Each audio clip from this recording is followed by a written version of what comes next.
This is Restless by Design. Before we begin, I just want to say this is a place to slow down, to notice what's just beneath the surface. Take what resonates, leave what doesn't. Chapter 6: How Things Start to Make Sense. Clarity doesn't always announce itself, it accumulates. I was sitting in the sun this weekend reading when it happened. Not dramatically.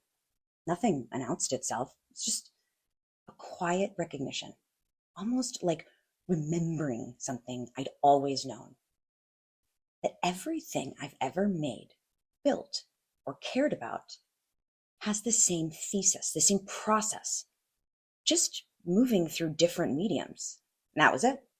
That was the moment.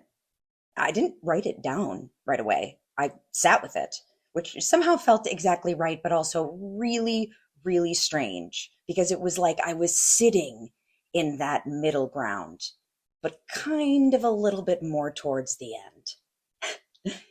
There's this assumption that clarity is all going to arrive at once, right? We are going to have this realization, a decision, this moment when everything clicks into place and suddenly feels obvious. And then we're done and we've achieved and we are at the finish line. But most of the time, it doesn't happen that way. It's slower. It can actually be very quiet, per my story this weekend. Less defined, more like something gradually coming into focus without a clear point of where exactly it came from. A thought that lingers a little longer than usual, a pattern that starts to repeat, a sense that something is connecting, even if you can't fully explain how yet. At first, it can be easy to dismiss because it's not complete, right? And we are living in such a busy, loud world that sitting in that gap, that quiet little moment, isn't very comfortable, especially if something is not fully formed, just partial. But over time, those pieces begin to accumulate, not into a single answer, into a direction. And that is usually where the shift starts. Not with certainty, with recognition, acknowledgement, accountability, awareness, right? Even if it's quiet, that something is just becoming clear, even if it's not fully understood. And once that awareness is there, it is difficult to ignore, right? It's like once you take your head out of the sand, you don't really want to put your head back in the sand. Sometimes you go, oh, it was so nice to be in the sand, like ignorant bliss, right? But we can't go backwards once we've had our aha moment. Then, after that moment, you start to notice more, make more connections, find more alignment. And then there are more moments where something feels like it fits without needing to force it, without a question mark, without a, is this connected? Is this the path? And this isn't a dramatic change that I'm talking about. It's nothing external that'll even shift right away, right? But it's internally, something settles. Again, not into a final answer, into a kind of orientation, a sense of where things are moving that changes how you engage. You're not searching in the same way, not trying to solve everything immediately. There is more patience. There is more willingness to let things build, accumulate, pile on, right? Layer, as we've said, because you can feel that something is already forming. It already has been forming all along. Even if it isn't finished, this is still a kind of clarity. It's not sharp and it's not absolute, but it's steady. And it doesn't require you to stop questioning. It just changes the quality of your questions.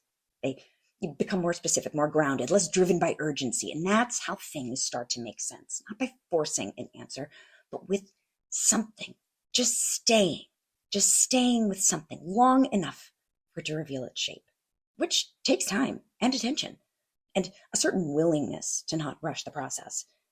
Because clarity doesn't come from speed, it comes from accumulation, from seeing something enough times in enough ways. They talk about that in marketing. How many times someone needs to be exposed to something before they become a customer or a client, right? It's just simply how our brains work. It's logical. So why wouldn't our thought processes be the same? the way that we process the world. Why isn't that the same? This is something that begins to hold, not perfectly, but consistently. And once it holds, you don't have to convince yourself of it. Whew. Just sitting with that for a second because there is some relief. You recognize it. There's less doubt, not because you have proof, but because it feels aligned, like there's no other direction that you could go. And that feeling isn't always loud. It doesn't announce itself. It's quieter than that, but it's steady. And over time, that steadiness, it's going to become something you trust. Not because it's definitive, because it's repeated, because you've seen it from multiple angles. That's why I continuously use this same language. We are circling the onion. Around and around and around we go, constantly exposed to new things, but always counter-referencing them with what we know, what we've seen, what we think, what we want to know.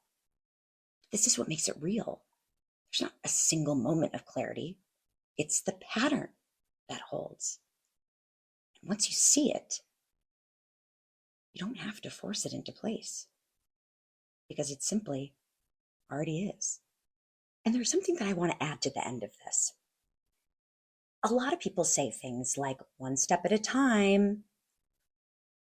Yes, practice makes perfect. These sayings didn't just come out of nowhere. We've all heard them time and time again. But what if we think about them as an accumulation? They are one step up the mountain. Yes, there's a huge mountain of life ahead of us, but we're not at the beginning of the mountain. Every step, we're a little bit closer. And if we skip steps, we're not actually going to get any closer, right? Everything we've done, who we are, what we're doing matters. It counts for good or for bad. Yes, but it's cumulative. There is no finish line. We are here. We have arrived. Again, we don't have to force it into place. It already is. Okay, next week we are going to dive into section 2, and we are going to talk a little bit more about the external world and a little less about maybe what's going on inside of our minds.